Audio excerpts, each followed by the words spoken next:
name's Brendan O'Sullivan, a Toastmaster from Brisbane, Australia. Welcome to my Toastmasters World Tour Podcast. Please join me as I travel virtually around the world and chat to Toastmasters from different countries and all walks of life. Let's explore!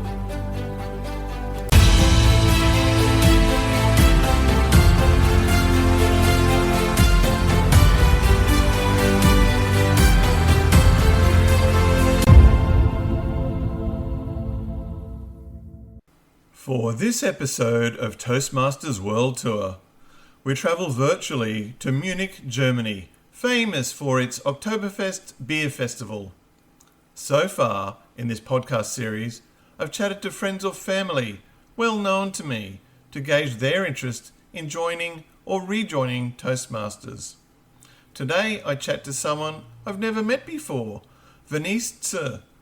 She's also my first currently active Toastmasters member on the show and has been a member in both Australia and Germany.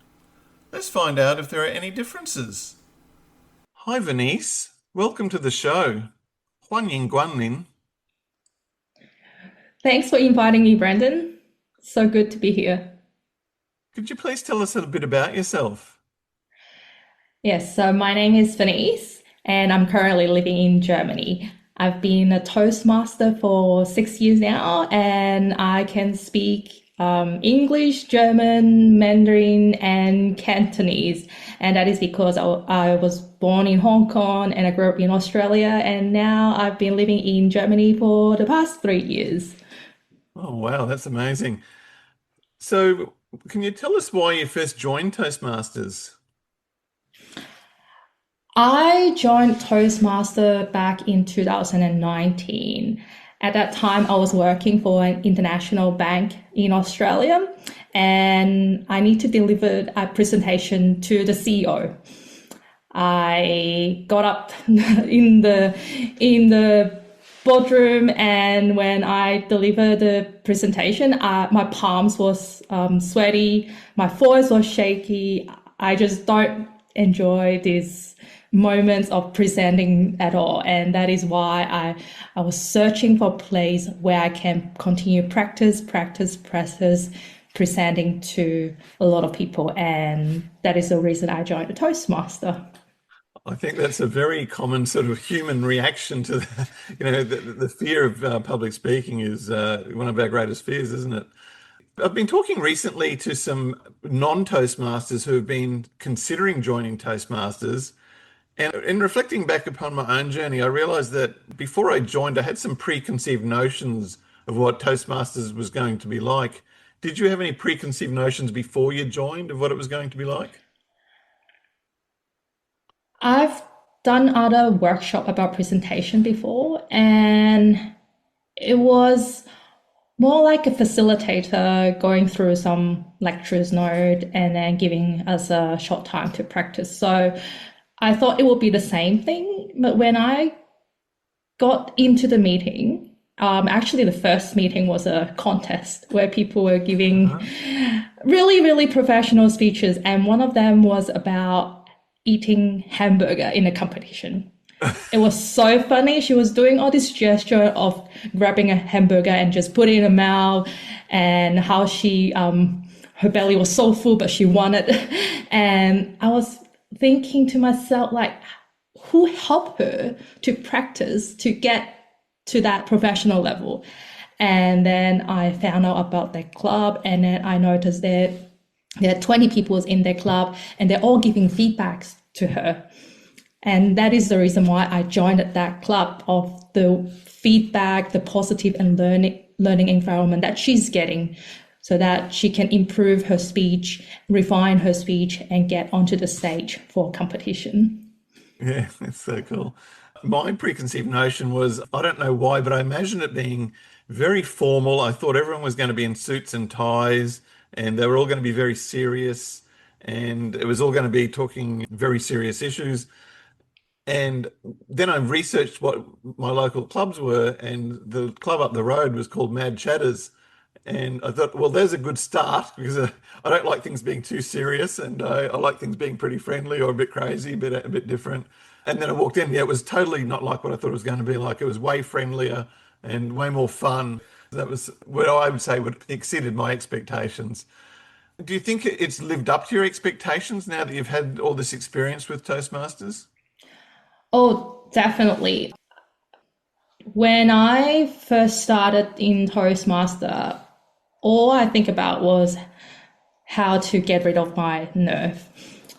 So I put myself delivering one speech a month, to the point that to the president who said to me, okay, Venice, you need to stop. You need to give people a chance to do this. And so I took a little break, and then I became a club officer, which is actually something new to me because I've always learned that leadership skills and I don't have a place to practice at work. Yeah. And Toastmaster offered that opportunity. And since then, I served as a vice president of public relations, and then education, and then the club president. And then when I moved here to Germany, I was the area director, and last year I was the division director. Wow, that's amazing. So looking after 600 members in the Bavaria state. Wow, that's awesome. Just getting back to what you said before, I totally relate to that, because I remember doing my icebreaker speech, and, it was probably pretty ordinary, but, everyone sort of claps you and you go away with the warm and fuzzies. And I went home the same night and got straight on the email to the VPE and said, oh, okay, I really love doing that. When can I do my next speech next meeting? And they go, whoa, Brendan, there's 20 other members in the club. Have you noticed? They've got to have their turn. I thought, oh, sorry, I'm totally new. Of course, that makes total sense. So, but I was a bit the same. I was very keen to get on with the show. So that's great. Now, look, I think you're in a pretty interesting and sort of unique position that is of particular interest to me, because you've had the experience of being the Toastmasters experience in Australia, and you've also had the Toastmasters experience now in Munich, in Germany. And of course, Toastmasters originates in the USA, and the pathways, the online program is going to be the same around the world. But of course, we can still put our own tweaks on how these things are run. Have you noticed differences between Australian Toastmasters clubs and the German ones? Yes, I think before we jump into this question, let's talk a little bit about Pathway. The Pathway is an educational program. It's a self-paced program.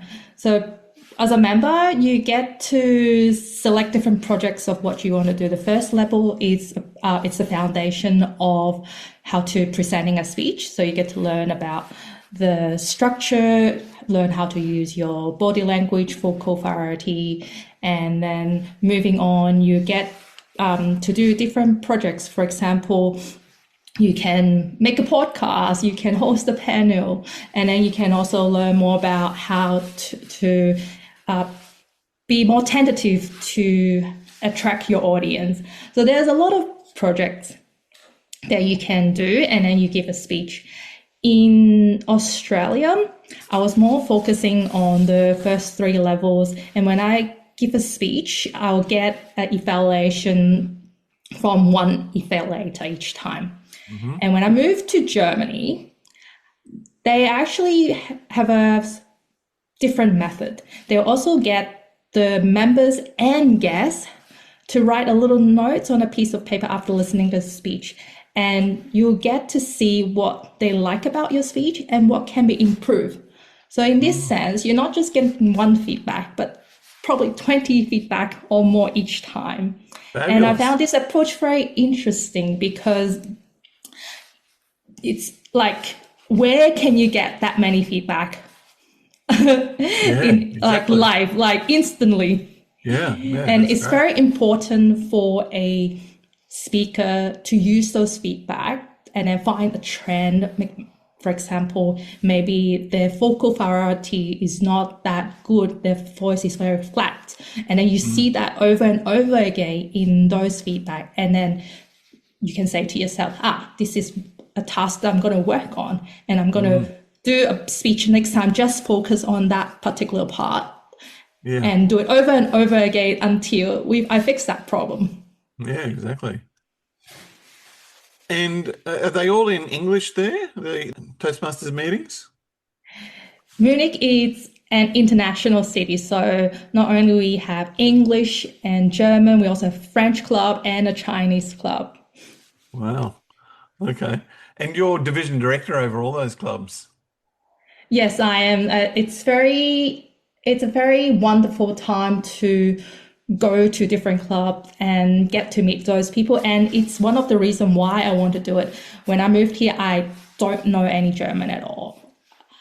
On the first week, I went to a Toastmaster meeting because I feel more familiar. It's like a family for me, and that's where I get to meet friends, make Awesome. friends. And now, like, I know at least 100 people in Germany and even the Northern Europe as well, as part of District 95. How did you get on, if you don't speak much German, how did you get on as the division director visiting those clubs? Just by purely having the determination. Cool. And I guess you've got the context of knowing how a Toastmasters meeting generally runs. That would have helped to some extent? Yes, definitely.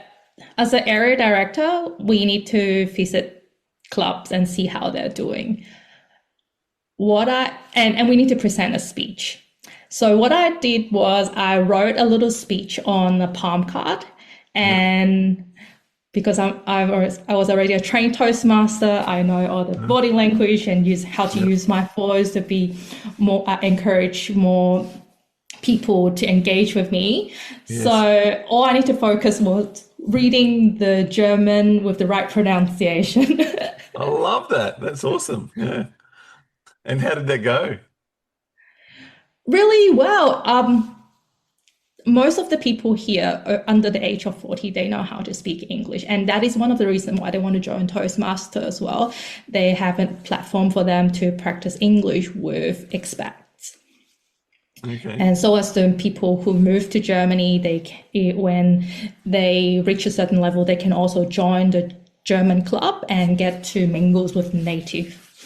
I think that is one of the best part in Toastmaster, is that not just in Germany, but there are clubs all over the world. Like we have Toastmasters in 142 countries. Yeah, that's awesome. My home club, Mad Chatters, has a theme for every meeting. The theme is often inspired by what's going on at that time of year. For example, we've had Halloween-themed meetings where we all got dressed up in Halloween costumes and had a ghost master running it, because it's usually called the Toastmaster. I love that twist on the word, calling it ghost master. Do you have themes to your meetings? And if so, being in Munich, have you ever had an Oktoberfest theme? I've seen so many clubs hosting different themes, and yes, being in Munich, we have the privilege of hosting a Oktoberfest themed meeting, and the members are so into it, and some of them even dressed up as the traditional wear, and then had a little bit dance and music. So that was really fun and enjoyable to see a bit of differences in a spark in the meeting. Oh my God, I do that all the time. Major FOMO now. Yes, they put it up on Instagram, so you can definitely check it out. Awesome. Could we get a link to that? Yes, definitely. I can share that with you. And what did they call? Did they change the names for anything, like the Toastmaster? What did they call the Toastmaster? The club has a really nice name already. It's called the Prostmaster. Being Prost means toast. Oh, Prost. Cheers. That means cheers, right? Exactly. That's awesome. So have you had any unexpected benefits from doing Toastmasters? What I gained from Toastmaster is more than I expected. Mm-hmm. Just in terms of financially, because I was able to speak more articulated. I got put into projects that are more high level, high impact, and that increased my salary. So that means I got a bonus, and that paid off the next 10 years of my Toastmaster membership. That's awesome. So that's really helped your career.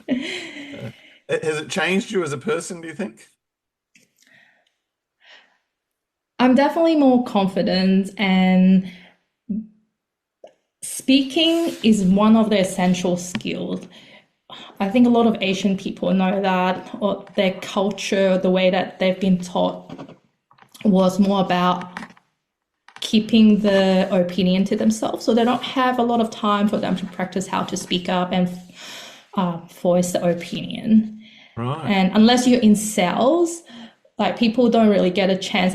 But now these days, with the arrival of AI, it is one of the future skills that you can become more competitive in the workforce. At the same time, it is also a skills that you need to have if you want to have a good relationship. There's so many marriage breakdown, and coming from working in finance and doing all this, looking at all this research, it shows that one of the main reason is how people manage finance. And when you're managing finance in a family, you need to talk about it. And if you don't know how to talk to each other, don't know their communication style, you end up in a lot of argument, and then most likely ending up in a divorce or breakup. So to me, it's the foundation of human society. We need to know how to speak to each other so that we can live with each other.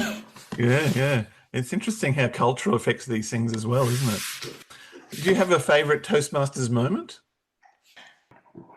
Last year, I hosted a division conference, and in that we had 6 contests and 4 workshops, and I'm very proud of myself because 100 people turned up. Wow, that's a good number. To the conference, and a lot of people are also helping out to run the operation as a volunteer as well. Okay. And I got a lot of yeses, and they just wanting to help me without getting any pay. And I felt that is because I learned how to talk to people.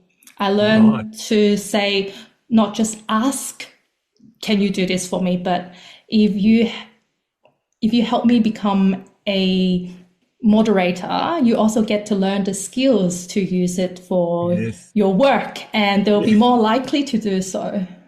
Or if you come to the conference, you get networking opportunities. So if you're looking for a new job, there are probably people working in the same industry as you. You're tapping into what's in it for me. Yes, knowing your audience. Yes. That's one of the projects that you can do in the Toastmaster Pathway program. I was also thinking sounds like you might have done a persuasive speaking project as well in the Toastmasters Pathway. I am actually on visionary communication now, and previously I was doing innovative planning. They're quite similar. You get to learn all the foundation courses, and then the electives, and engaging audience is a general electives that anyone can do in any path. I've been to some division conferences as well as area conferences, and the competitions I've seen are table topics, evaluation, humorous, and international. So I've only ever seen 4, but you mentioned a moment ago that there are 6 competitions in the conference you ran, the division conference. Did you have those 4, and then did you have 2 others?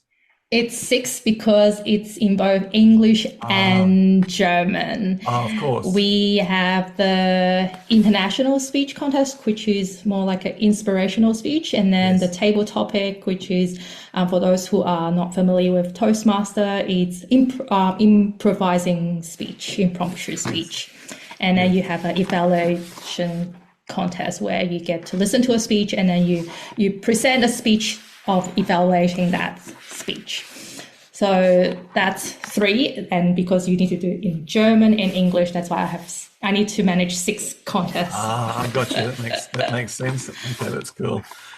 Do you have any advice, Veniece, for those non-Toastmasters or anyone listening that may be contemplating joining? It's very important to go to different clubs.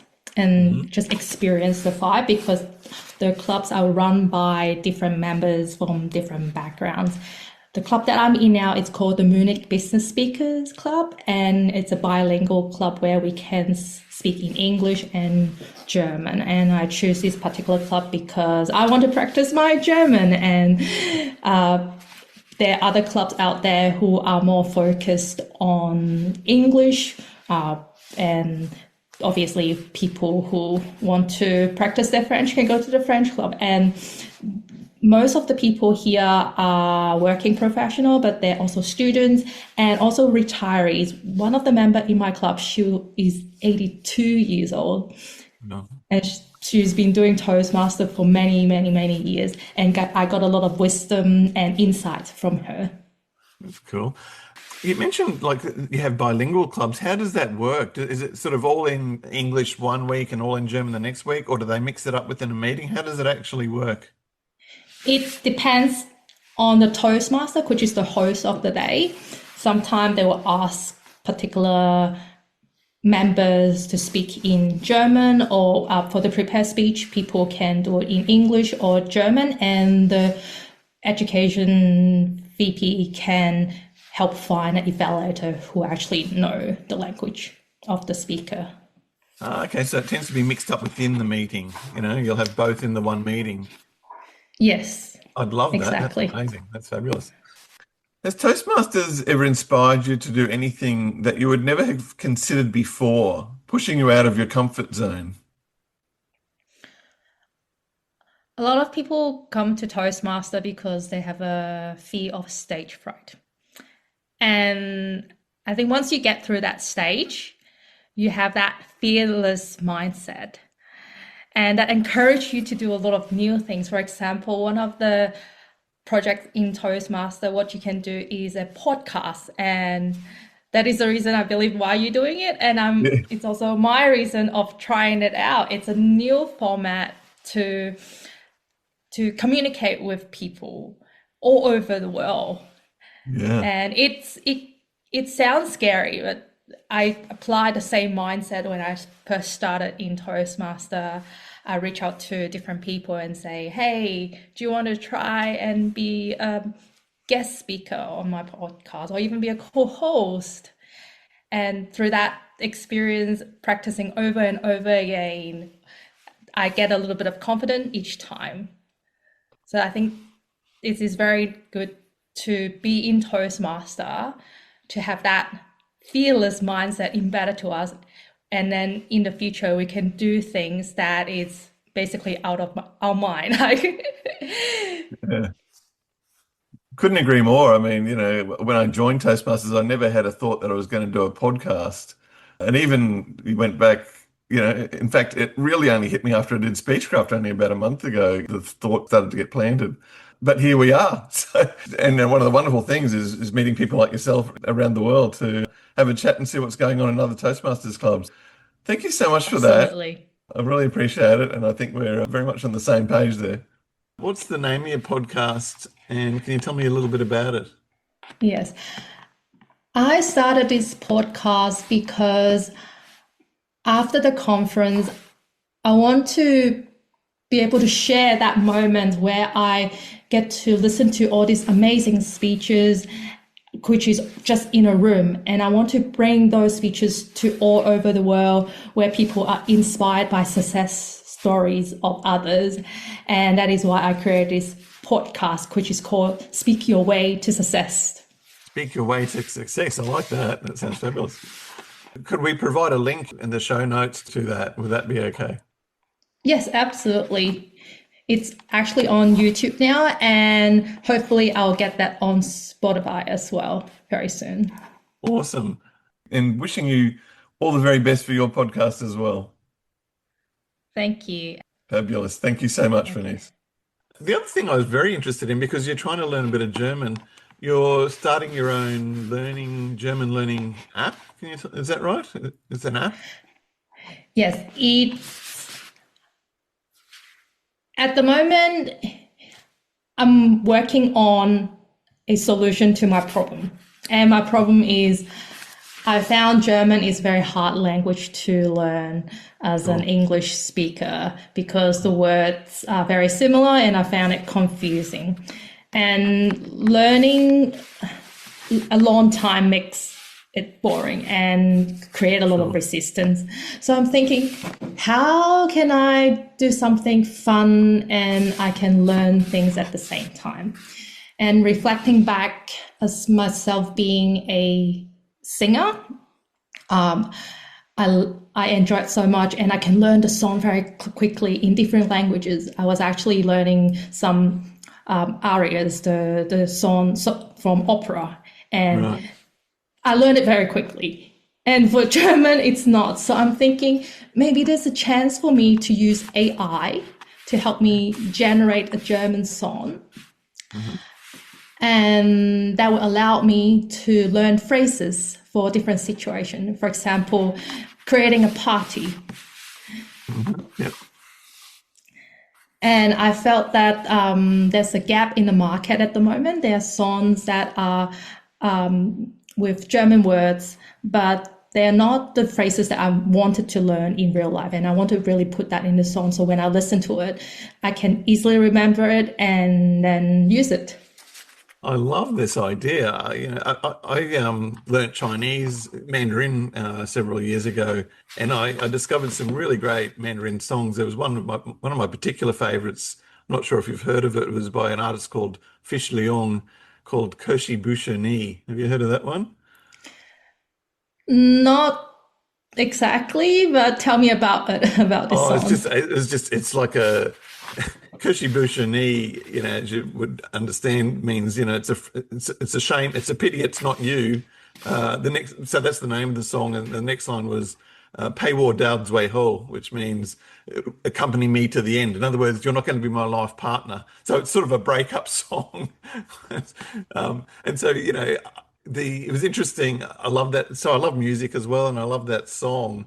But so it's probably good to help the vocab. And I think I agree, like songs are a great way. I can still remember the lyrics from, I learnt that song about 10 years ago. In fact, I tried to sing it in a China voice competition.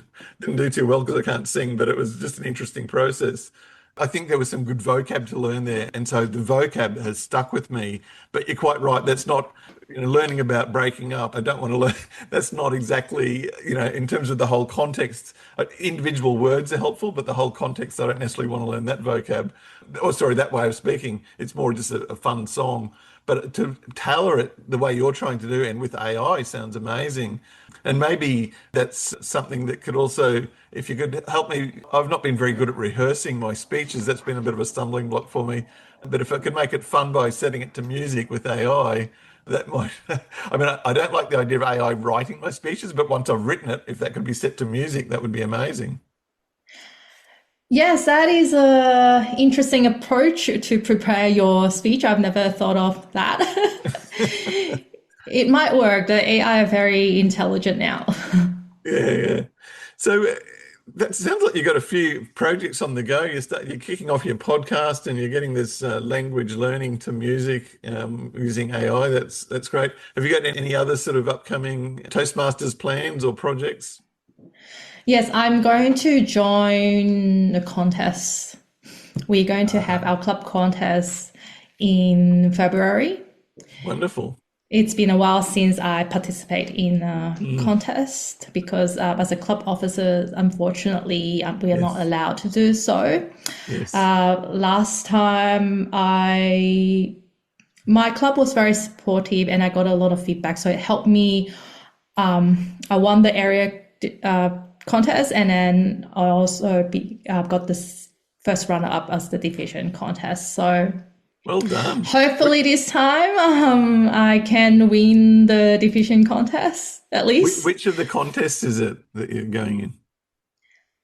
Which is the contest? Do you like international or the humorous or? The category. I'm joining three of them. The Oh, okay. international, the table topic, and the evaluation. And so they have international in German. Yes, so our club will be uh, organizing contests in both English and German. And I guess there's a ceiling on the German. You wouldn't be able to. Is it? Do they? Does to they the have it district in district? level. Yeah, to the Yes, district to the level, and district level. yeah. Okay, that makes sense. I won't be doing my speech in German, just in English. No, fair enough. Yeah. Yeah, So but there are some really good speakers in Munich. yes. They've won the district conference as well, so there's a lot of competition there. I will try my best. Yeah. So do you know where the district boundaries are? Does that include all of Germany or? Yeah, so for my region, it's called District 95. That's include not just Germany, but Norway, Sweden, Denmark. Next year, I think they also have Finland. Okay, cool. All right. Is there anything else you'd like to share with us? I think for the Toastmaster listening to this speech, sometimes we might reach a threshold and say, I've learned enough, and then maybe I'll just take a break from Toastmaster. And I've seen that a lot of time because of the position that I was in. And then I always tell them that maybe you try a different club because it's a different atmosphere, different people. If you still want to stay in your own club, maybe go and present a speech in a different club. That might actually shock you because you're so comfortable with your own little group, and then you realize that when you give a speech at another club, you start to be nervous again. Yeah, interesting. That's a fabulous bit of advice. I really appreciate that. Thank you so much for joining the show today, Veniece. I've really enjoyed having you on. You're welcome, and I hope to see you in Australia when I'm back there. Best of luck with your competitions now that you're being freed from your duties. Thank you. Thanks for listening to today's show. One of the key elements of Toastmasters is evaluations. This is how we grow and improve, both by encouraging comments for things we got right and points for improvement. We all learn and benefit from these evaluations, not just the person being evaluated. So any feedback in the comments is greatly appreciated. If you have a Toastmasters story you'd like to share or would like to be on the show, I'd love to hear from you. You can reach me at toastmastersworldtour@gmail.com. Thanks for listening.